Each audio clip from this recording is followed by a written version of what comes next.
Thank you all for being here tonight. We're Friends of Gold Butte, and with us this evening is Samantha Rubinson from the State Historic Preservation Office.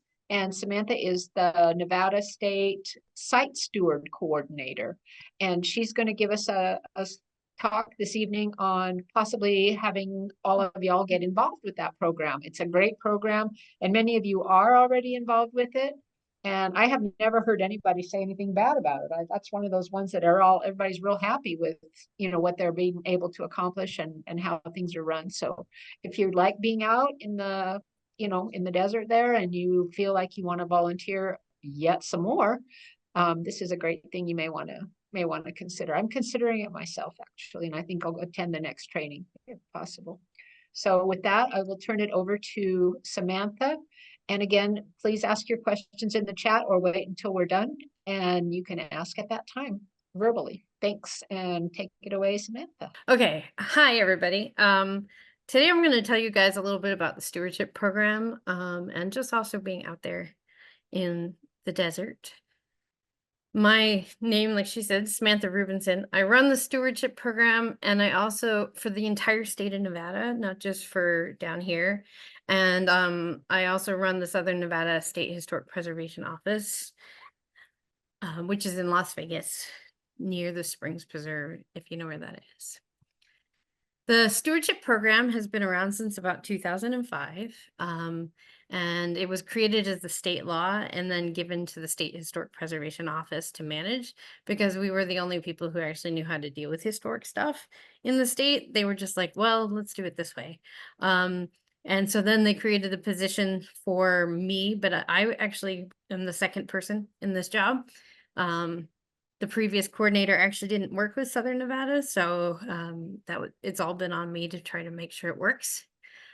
So what volunteers or site stewards do is they monitor archaeological sites and report to whatever land managers on what the condition of those sites are. And we expect them to go out around 4 times a year. I think there's another slide for this, but we work with all over the state, with agencies all over the state. So we have, and any steward who trains can monitor any of the sites that we have. We have about 680 sites in our database, and we generally cover about 300 of them. We have approximately 200 volunteers from all over the state, like I said, and then we try to cover as many as we can, but we're trying to look for more people to be able to try to do some more coverage because over the last few years, some of our longtime stewards have retired, and we're always looking for people who are interested. Just so you guys know, so in Mesquite, we tend to do our training in January, but we do have our next training, otherwise will be in October in Las Vegas. So I'm going to tell you a little bit about my favorite sites. I have been doing this for 13 years, and over those 13 years, a lot has happened, and I've been able to see a lot of the sites in Nevada. So my favorite sites, one of them is Brownstone, which is in Red Rock Conservation Area, and it's hard to get to. Like, you actually have to get permission to be able to go over onto the land to get there. But it's got everything from historic dams to different types of petroglyphs and pictographs and things like that. And it's just a really beautiful place. And we tend to get a lot of stewards who go out there are the ones who live there, but then we'll get people from all over the state going, hey, have you been to this place? Can we see it? And sometimes there are tours. I'm not normally the one who organized them, but it's pretty cool if you ever get a chance to come to Vegas. Now, most of you, since you're friends of Gold Butte, have probably been to Coda Circus. I first went to Coda Circus, so I had never seen rock art before I went to Gold Butte when I first started in 2012. And it was a big thing for me to be able to finally actually see that stuff. I'd seen it on TV. Most of my archaeology experience was in places where we were digging pueblos in northern Arizona, or I went to school in England, so digging up stuff in England, which rock art does not exist. So it was really awesome to be able to go out there. But Coda Circus, I first went out there, it was 112 degrees, and I was out there with Michelle Burkett, and Betty Conway and a variety of other people. And it took us, it's a long hike to get out to the rock art, but when you get there, it's totally worth it. And even in 112 degrees, it was one of those places where you just sit down and you go, yep, I'm okay with this. I just hiked quite a few miles in the heat, but I'm okay with this. And one of my friends, Betty Conway, turned to me and said, you know what? She goes, I stopped going to church a long time ago for the point of going to church. She goes, instead, I come out here and I just listen to the quiet and enjoy the space. And I loved that about that. And so Gold Butte in my mind, whenever I'm out there, kind of rings true to that of when you're not in the areas where there's lots of people driving around and things like that. Sometimes it's just quiet. And so I'm a little jealous you guys live closer to it than I do. Another one of my favorite sites is Jefferson Town site. It was a mining town in central Nevada. And as I'm an actual historical architect or historical archaeologist, excuse me, not architect. And I really like I like to be able to actually work in areas where there's historical sites. And this one has like 150 different structures, like at the very least the bases of them, but some of them are built up, some of them aren't, some of them are really well done, some of them are not. And so we actually did a survey because we do monitor this site, and we did a survey and it took us 3 days and we only made it halfway through. But it is a pretty cool site to be able to go up into the mountains and see. So I like to tell people about it. It's like I said, it's worth driving out there to do, and you have to have the right kind of vehicle, but it's totally, totally worth it. One of my other favorites is Arrow Canyon, which is not that far from you guys.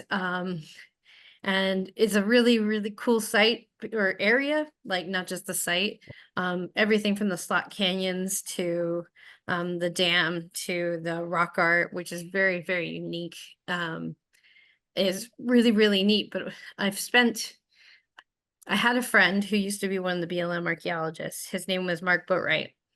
And I think he and I went out to these sites out in the Arrow Canyon about 10 times. And since he died, I was always really worried. I wanted it for us to, because one of the problems we had was it wasn't well recorded. So he and I kept talking about recording it. And I got told last week that they just finished a major survey on all the archaeological sites in that canyon. And there's going to be a really big report. And I was really, really excited because I want to see what they recorded. Because every time I go out there, it's kind of like Gold Butte, actually. Every time I go out there, I see something new. And it's just a beautiful place to be. And it's cooler because you're in the slot, like in a huge canyon. And it's just totally worth going there if you ever get a chance. Another one that I really like, even though this one's really easy to get to, in Valley of Fire, we have the cabins. And the cabins we're adding to the stewardship list shortly. But we actually found, when we were researching the cabins, we found this picture, the one on the bottom here, of the CCC in the 1930s, literally building the cabins. So we could actually show, we know exactly what it was like when they were building them, because we can see that. And then one of my volunteers found a picture from the 1940s, and there used to be doors and windows. But they took those out because people kept trying to camp in them and they weren't supposed to. But the cool thing about those cabins is if you ever stand in the cabins, you look out the windows or the doors, you suddenly start to realize just what kind of view they had intended for people to do.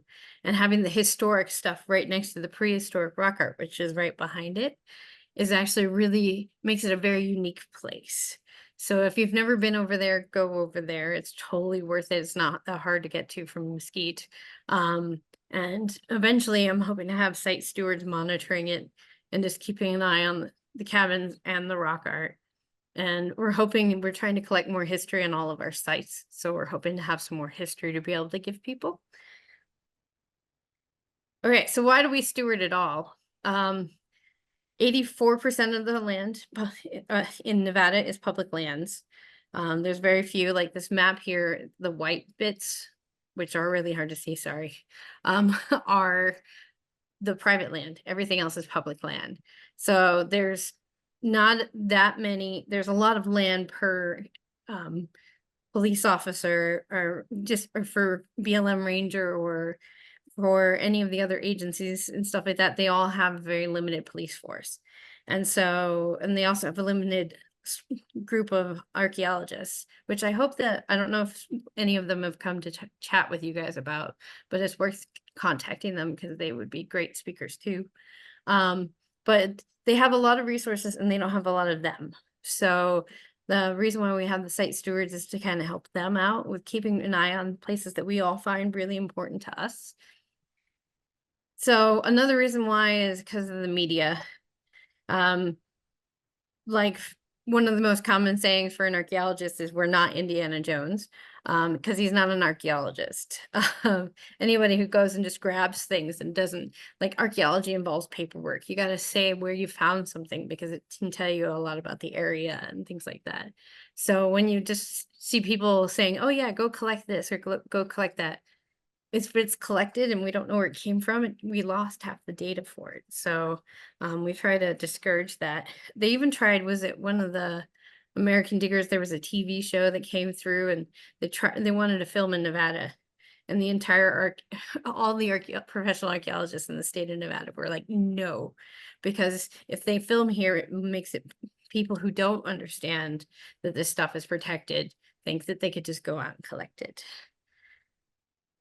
And then economic gain. You see stuff on eBay and websites like Arrowheads and things like that, and you can't tell whether it's something somebody collected or something somebody just made themselves or things like that. So it makes it hard. So why to protect the cultural resources? Well, there are laws that help us protect them, especially on federal lands. So the Antiquities Act, which was created in 1906 when they were having a problem where it was the end of the Victorian period where everybody was collecting from all over the place and putting them in museums like the British Museum or the Metropolitan Museum from all over. And one of the problems they were having is that there's no way to stop them from doing that. And you ended up having people who knew that that stuff was worse stuff. So then, like in the 1906, they still remembered the Civil War, and people were going out to the Civil War battlefields and digging them up. And it was really upsetting everyone. So they created the Antiquities Act to be the first law that prevented people from doing that. Unfortunately, by 1979, it wasn't enough. The law didn't charge enough in fines and didn't provide enough jail time to prevent people from doing stuff. So they created the Archaeological Resource Protection Act, or ARPA. And so whenever you're talking to archaeologists, when we're talking about various different things, a lot of times we're talking about ARPA, which basically is the one that says, please leave artifacts there, don't collect them, don't dig things up in archaeological sites, and don't go around sharing. If we give you site information, go around sharing it. If you guys talk to each other, that's a different deal on sites that we didn't give you information for. But if we give them to you, you can't share it.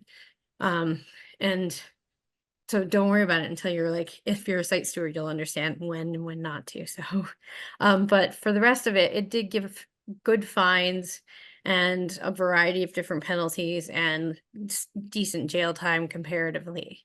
So, and I'm going to talk about a couple of ARPA cases in Gold Butte in a second. So the other reason, I'm sure you guys have talked to Tread Lightly, or you've heard of it in one place or another, or Leave No Trace. And it's just basically because of our ethics, like as outdoors people, the best way to provide everybody with the enjoyment of finding things is to leave it there so other people can. And then for all of us, especially when you're in a group like Friends of Gold Butte, where you're trying to help protect an area, passing on the idea of leaving things there and taking pictures, not things, and all that stuff. And I'm sure that some of you who have been through various talks, you've heard this many, many times, but it is one of those things of like, the more we can say it, the better. So damage to site, what kind of damage do we get? Well, we get people who just really can't look at the rock art. So they'll scratch it out. The person who did this scratched so hard that they lost part of a nail. I don't know if they caught the person, but they were really, really passionate about it. Get a lot of bullet holes. In Whitney pockets, this thing in the right hand corner. I was told, it took me, somebody finally told me that the petroglyph itself is also graffiti. They did the petroglyph and then they shot at it. And I'm like, well, then it's twice as bad as it would have been if it had just been a petroglyph. But even then, even as a petroglyph, it would have been bad. And they shoot at everything. So I have seen it on petroglyphs. I just don't want to show you guys some of the worst of it, though I have some pretty bad ones right here. Fire is a common one, either wildfires or in this case, somebody decided to light a historic corral on fire. Graffiti. Both of these are Whitney pockets from the same rock shelter at 2 different times. Now, the nice thing about the beauty of the site stewards is also that a lot of our site stewards are trained, or a lot of our Gold Butte site stewards are trained in graffiti removal and what the process is to be able to legitimately do that, where to get the permission from the BLM and stuff like that. But so we've been able to clean up some of these times where this rock shelter was really bad. We've been able to get permission to help with the cleanup of that. And so I'm pretty proud of the group that we have for doing that. They've done a lot of good work, but we need more. It's always great to have more people who are willing to help with this kind of thing. Rock art damage, or rock inscription damage, depending upon where you are in this country, what depends on what you call rock art, rock inscriptions, but and it depends on the tribes, and I apologize if I offended anybody. So this particular incident, somebody decided to cut the rock art out, or the rock with the design on it out of the rock, out of the outcrop, and it fell on the ground and it broke into a bunch of pieces. And then they had this big chunk, and they decided several years later, the BLM took it back to their office. They decided to put it back on this shelf. So they put it back on the shelf. And then about 3 weeks later, some guy decided to pull it off the shelf. It fell onto the ground. And then he picked it up from the ground and put it in his truck, and he drove away with it. Well, his ex-girlfriend was there, or at the time she was his girlfriend. And she took pictures of him on the shelf. She took pictures of the kids running around, the rock art sitting on the ground. And she took a picture of it in the back of the truck. So when they broke up, you can imagine what happens. She contacted people to be able to help solve the case of where it went. It wasn't, obviously it was the second person to cause damage to this rock art, but at least we managed to get somebody. And so that was prosecuted. And recently he was put in jail for that. But we don't always get the people who do the damage, but occasionally when we do, and that's an ARPA case, it was processed under the law, ARPA. But occasionally when we do, it's a really big win. So our Gold Butte stewards did a lot to helping this happen. And the information and research that went into prosecuting this went back years. We also get a lot of illegal collection of artifacts. These are mostly collector's piles. I didn't have a lot of pictures, other than if you come to my office, I have a pile of artifacts that were given to me from the law enforcement who said that they had gotten them through ARPA cases. But people go and they either put them all in a pile, they go around the site and take them from where their context is and put them all in a pile, and other people walk away with them. There's also there's a lot of people, like I've been out in I've done trainings and stuff, and I've been out with people, and they've turned to me and said they found something really cool, like a really cool pot or a really cool artifact of some sort or a really cool can. And they're like, this can't just stay here. I feel like this needs to get put somewhere, like a museum or something. And it shouldn't just be sitting here because somebody else is going to collect it. And I have to kind of remind them, well, one, you just have the amazingness of finding this, and it'd be great for somebody else to do so. But also, I have a lot of friends who are museum curators, and they don't have any space at all. So when people come to them and say, hey, my grandfather collected this whole box of artifacts, can I give it to you? A lot of times they're like, we can't take it. So it's been kind of one of those things of, as much as we can try to discourage illegal collection, even if it's little things, because a lot of us are like, well, it's just a little thing. It would be good to do. so they don't end up eventually in my office as training tools, because that's all they can be used for after they leave their spot. Erosion's a pretty big one. We have a lot of, in the washes, there's a lot of wash out. So the sign that's on this top here got washed out and is no longer sitting there. It would have been in this picture if it had been there in 2013. And then St. Thomas, which isn't too far from you guys. At the main roads, once they cleared them, there's nothing to hold the vegetation or hold the stuff there. So over the years, as this rain's been happening, there's been down cutting through the roads that go through St. Thomas. And then looting. So I don't know how many of you guys recognize this, but this grave is in Gold Butte. And when they shut down Gold Butte in 2013 because of the Bundy thing, somebody decided to go out to this grave and dig it up because they heard a story that the guy was buried with his rifle. So they dug up his box and went through all his bones, couldn't find the rifle, left it there like it is in this picture. And luckily, the Friends of Gold Butte, even though the BLM was telling everybody to not go out there, just took it upon themselves in a good way to go and fix this problem. And since nobody says anything beyond that, I just know that people in Friends of Gold Butte were kind enough to be able to reinter him properly and clean this up so that way he was not disturbed anymore. And as my position, I'm just happy that people cared enough to go and do that. And it's amazing. It doesn't have, I haven't had very many graves get broken into. And I think it was because everybody knew law enforcement wasn't really looking at the time. But you guys and your passion for Gold Butte is unbelievable. And I just have to say thank you to everybody who did that. Especially because it was kind of, none of us were allowed to actually go onto that land at all. So the public choosing to do that on their own, I think in that case was really wonderful. But that's my personal opinion.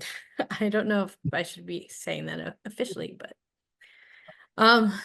so how can you guys help? You can leave the artifacts where you find them, so that other people can find them. To respect the rock art. I know you guys, I have little tags that the Friends of Gold Butte kind of commissioned with the BLM several years ago that are like protect rock art tags that you can give people when you guys do tours and things like that. If you guys need more, let me know, because I still have a ton of them. And I think they're awesome, especially if you're going to give people tours of sites or tours of areas, just to be able to show them how to protect things. I know you guys are more the people who tell people how to do this, so I apologize if I'm telling you things you already know. Obey signage, there's so many people who don't, but most of the time, don't you really love it when they actually take the sign down so they can pretend like they didn't obey the signage? It's like, well, thanks, but no. I love this one where they're like, no vehicles, and then there's a vehicle track behind it. Take photos, not things. One of these, this big petroglyph right here, was in the Spring Mountains. And it was in an area in one of the canyons that the local tribe used for their spiritual walks. And they knew about it, and it was really important to them. So when it disappeared, they were really upset. And the guy who stole it, several years later, they were doing a bust for drugs, and one of the law enforcement officers who was busting him sat in the back. He went to the back of the house and he looked in the backyard, and he looked down and he saw a rock, and then he looked at it and he goes, "Oh wait, I recognize that." And it turns out he had been one of the law enforcement officers that it was reported to when it was reported missing. So he was not only arrested for drugs, but then he was arrested for stealing this as well. And it was an ARPA case where he did get charged with ARPA. And the beautiful thing about it was that with the tribes and the Forest Service were able to eventually put it back where it came from, so that it would still continue to be part of their spiritual journeys. And I thought that's just an awesome story. And it's so rare, so it's just wonderful to be able to have. Photography and the internet. So there's a lot of people out there who are like, this area is so beautiful, let me take a picture. But one of the things I've seen, and I actually saw this at a conference where somebody had pictures of solstice markers, or rock art that, you know, gets light on it in a specific time of year. And she was putting up pictures of different solstice markers, and she only had them up for a few minutes, but it was long enough for somebody in the audience to go, huh, that background there, okay. And they triangulated where that solstice marker was. And then 2 years later, they told me, oh, I finally found it. And I'm like, that was only up there for like 2 minutes, maybe less. It's like you were able to triangulate it from there. So when you're thinking about like protecting your sites and things, when you guys go out and you see something really cool, I generally say avoid putting things that show landmarks, because you'd be surprised how easy it is for people to find things based on just looking at the hills around you. And make sure you take the GPS data off stuff. But I find that a lot of the people who are stewards or people who are protectors of the past, like we are, tend to know how to do that. But if you don't, there's a bunch of different ways to do it. And if you have questions, feel free to ask. But this just generally preserves things, and that also allows you still to be able to post things that you like, but without exposing them to anybody else. Okay, so the benefits of being a site steward. If you do become a site steward, like I said, there have been several URPA cases where the site stewards have been able to help. We do a lot of educational activities, and like I said, we're all over the state, so there's stuff all over the place. Everything from tours of sites to talks about archaeology to workshops, like we had a pottery, like learning how to make prehistoric style pottery, and then we had a learn how to reconstruct prehistoric pottery workshop. So we have lots of different types of workshops every year. We do help clean up sites and preserve sites whenever we can. And then one of the big things that I've been trying to do more of, and we're working with some of the different agencies to do, is helping the archaeologists do site recording in different areas. So not necessarily just in Gold Butte. We have done a couple of these projects in state parks. Actually, we did a little bit of one. We were working on one in Mouse's Tank in Valley of Fire not too long ago, where the site stewards were learning how to do the recording and photography. And then Ward Charcoal Oven State Park, we've done one with Lake Mead. We've done a couple on BLM land and stuff like that, where we're working with the archaeologists and helping them do photography and take coordinates and make maps and things like that when we're out there. So we have a bunch of different pictures of us doing this over the years. And yes, that is Hobgoblin. That was several years ago. And the stewards were wonderful at being able to pull all that stuff together. So we also do a lot of outreach at different events, Earth Day and the Lincoln County Rodeo and various other places where we get a chance to do so.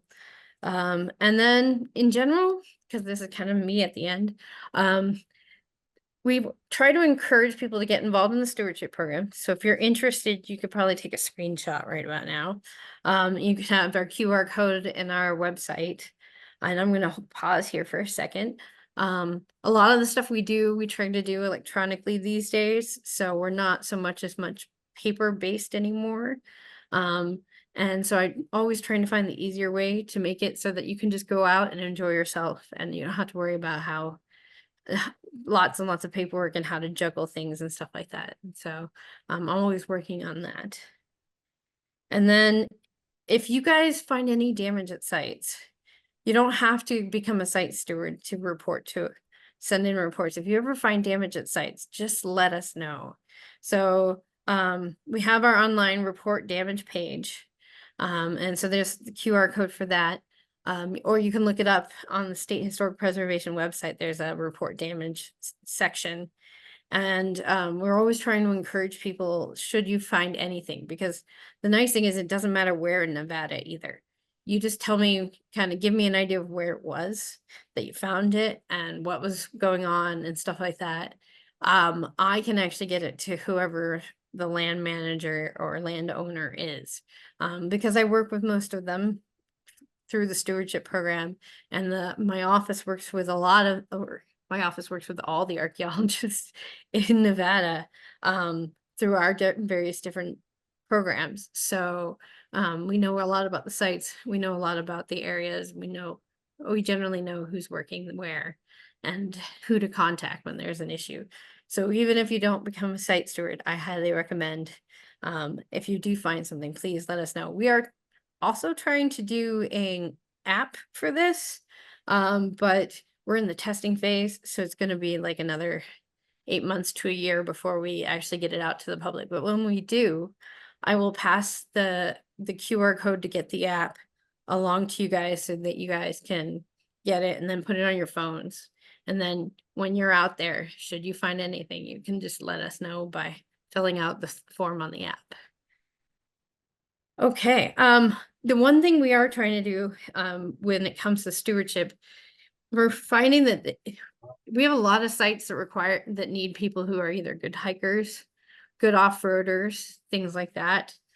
So we are looking for more people who are like that. We want people who love archaeology, but it's hard to get people who can't hike and drive off or drive off-road to a lot of our sites. So, but we are looking for people who have all diverse capabilities and things like that. So if you are interested, cool. And if you're not, like I said, just report whenever you find damage to sites anyway. And we're happy. It's just helps us, and it helps us protect everything and preserve all the different sites in Nevada. Otherwise, that's about it.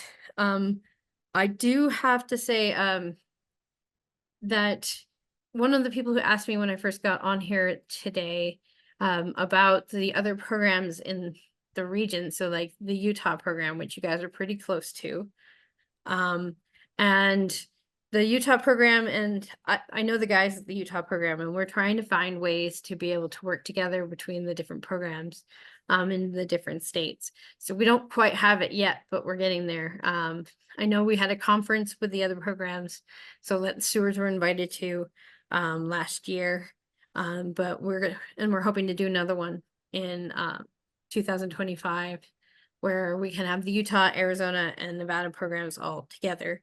But we're also talking about ways for us to be able to make it easier for stewards to train, cross-train between them, so that you guys don't have to sit through extensive amounts of training and things like that to be able to do it. But if you are interested in the other programs for the other states, let me know, because I actually know the coordinators for those two, and I can give you contacts and stuff like that. Do you guys have any questions? Yeah, I just yeah, I really hope. I mean, I spent what was it? It was like almost 2 weeks in training up in Utah, and then I spent several days training on rock art, graffiti, cleaning and everything. And it's like, I really don't want to have to go through a bunch of training all over again. I've been doing it now for 12 years. So, you know, I think to the extent we can get that coordinated, I think it'll be better, because, you know, you kind of want to get out there, and I don't mind being trained, but when you've already kind of sat through so much, it's kind of not a waste of time, but it makes things really hard. I think the only differences will be like if we have different rules, and the fact that we probably use different like reporting systems. So what we've been talking about is maybe doing something where it just focuses on the differences and not just on the same general stuff.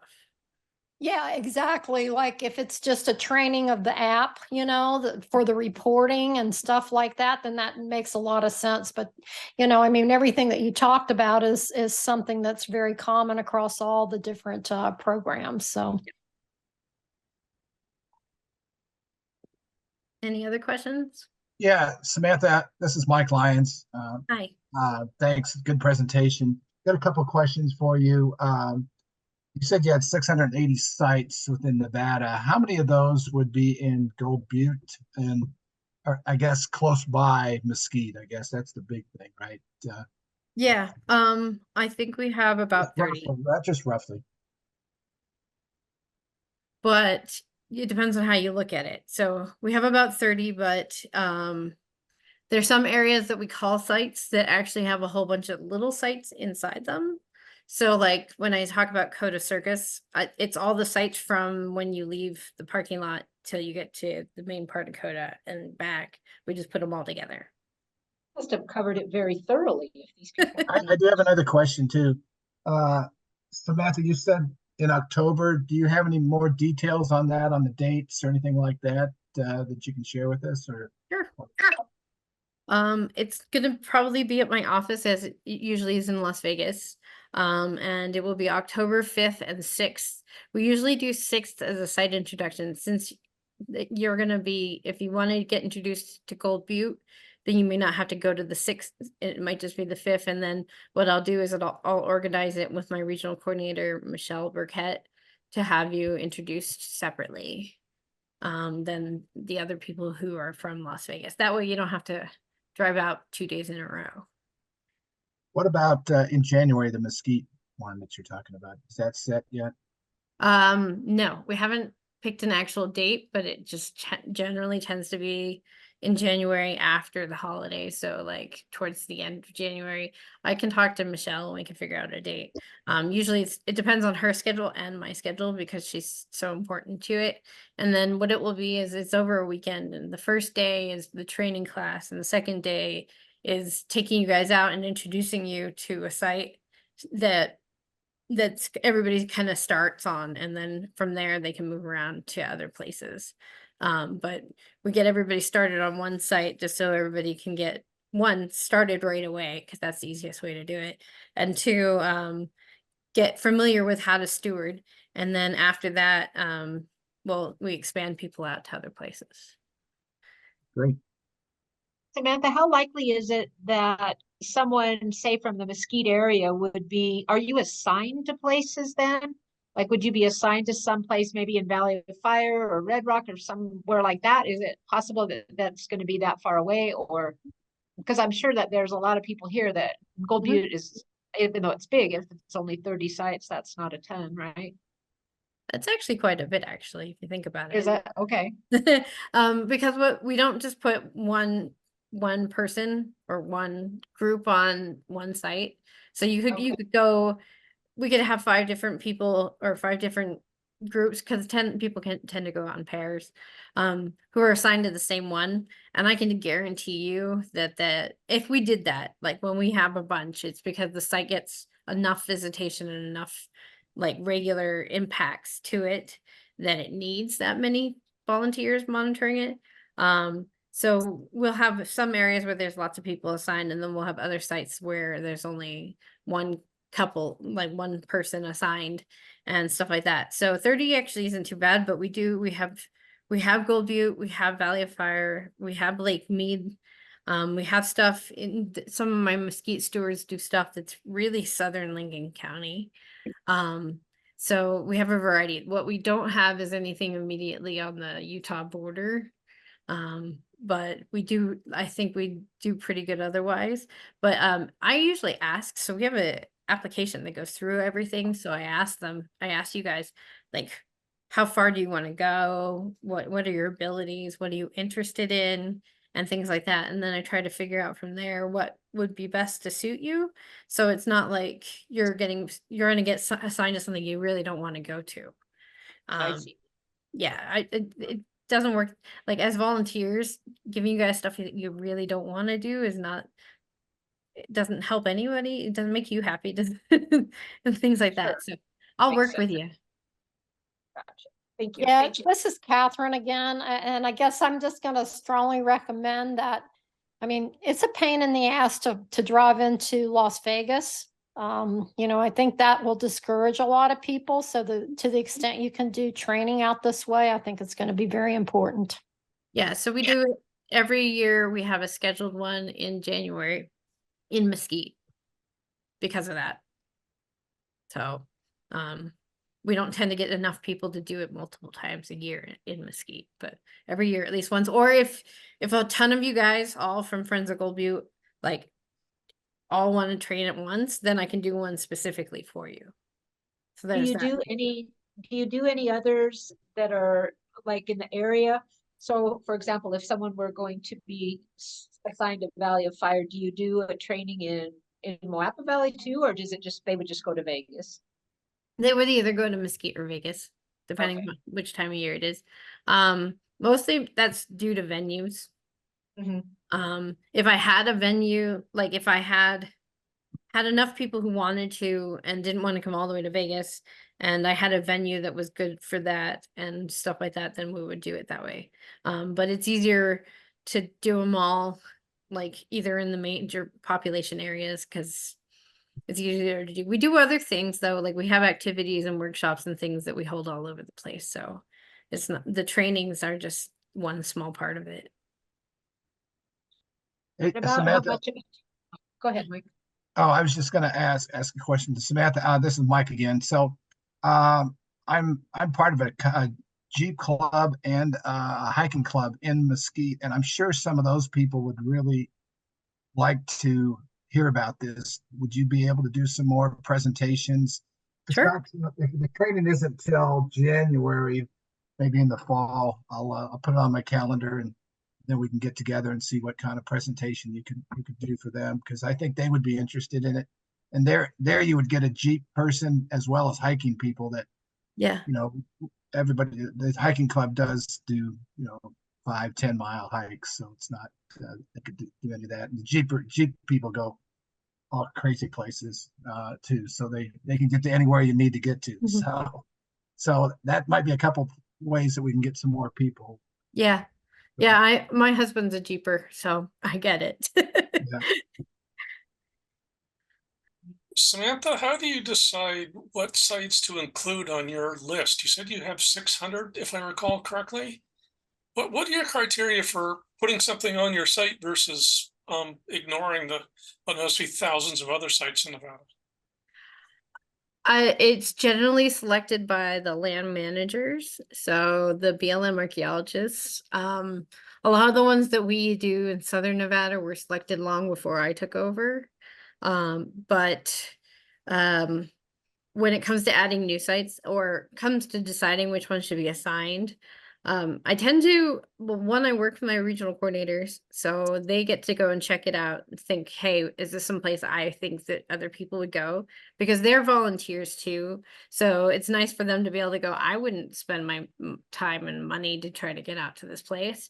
Then it's also with the agency. So even if the agency says we want somebody on it, I'm like, if my regional coordinator is telling me no, then it's probably not worth it. I also have a requirement that it can't be someplace boring unless you have a reason for it. So like if somebody gives you a really awesome history of this one tiny space somewhere, it really helps when somebody gives you that really awesome history for you to be able to go out to some place that's maybe not the most exciting to look at. But it always comes down to, is it something that my volunteers or myself would be interested in going multiple times? And so on top of what the agencies want, and then the agencies often select them based on whether or not they are at risk.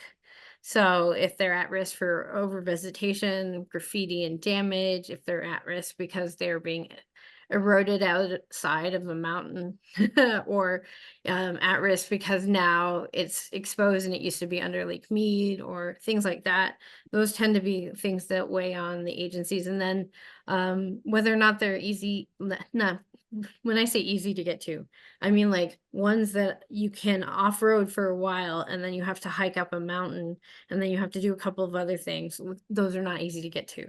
But if ones where you have to, like I have long distance hiking, like I have sites where you would have to take a 2-day to get to them, but they're not formidable in getting there to the point where my stewards that almost want to be climbers are like, I don't know if I want to do that. So a lot of it's trying to feel that out too of, is it worthwhile? Is the reasoning worthwhile? And is it something that the stewards would enjoy? So, because all of those things are important. Otherwise, I've had agency people who are like, I want to assign all these people to this lithic scatter that takes like 8 hours to get to. And I'm like, it's not going to happen. Like, you're gonna have to have a really, really good reason for that to happen. And I actually just had somebody ask me about that, and I was like, it's not, I'm not willing to go all the way out there, I don't think the stewards are gonna be willing to go all the way out there. So that's kind of where I try to get steward opinions as well as my own, so that way we have a good feel for it. Sounds So like a just- delicate balance there. Thank you. Samantha, just to be clear, the commitment then is for the training class and 4 times a year to go out to the site, or is it more than that?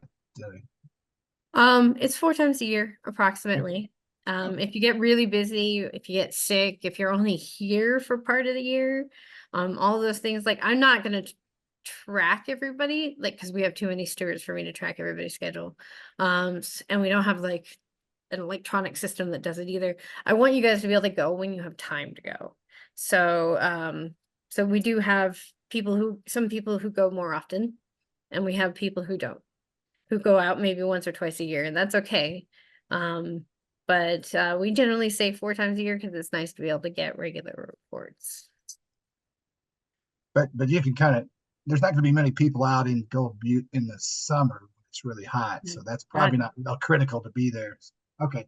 No, and I tend to say that if it's extreme weather, don't do it. So in the summer in Gold Butte, I don't recommend it. I do know some people who go out at like 2 a.m. in the morning and stuff like that. That's their personal choice, but I don't recommend it. And the same thing goes in areas where it snows. We don't tend to go out where it snows because you can't see the ground anyway. Samantha, there's someone in the chat that had said any day but the balloon festival. Oh yeah, That's you're for the gonna have to tell me training. when that is. Yeah, I'm not sure. And then the sites that the agency requested and also those which are vulnerable to damage. I guess they mean those are the sites that you would Yeah. do. Yeah, makes sense. Okay, anyone else have a question? Oh, and just so you guys know that sometimes the stewards suggest sites, the agencies, and then we talk to the agencies about getting them covered. So if there's some place that's really particular to you, that you're like, this isn't getting enough visual on this, then we can actually discuss that with the agencies. And most of the agencies are like, okay, then maybe we should have somebody on it. Because if the public's worried about it, then maybe we should be worried about it. Thank you, guys. Thank you, Samantha, for Thank you, doing this, Samantha. especially on Juneteenth. I did not have a clue that this was a holiday when I asked you to do it. I just didn't even pay attention. It was Wednesday, so. Me neither. And then when I realized it, I was just like, well, that's okay. I'll be at home. So it works out. I Okay. hope you're getting time and a half for this because you should. All right. Thank you, everybody, for being here this evening and for participating in this speaker series. And we will see you next month. Samantha, thank you. And we'll see you when it cools off. Yeah, sounds good. Thank you guys. All right. Take Bye. care.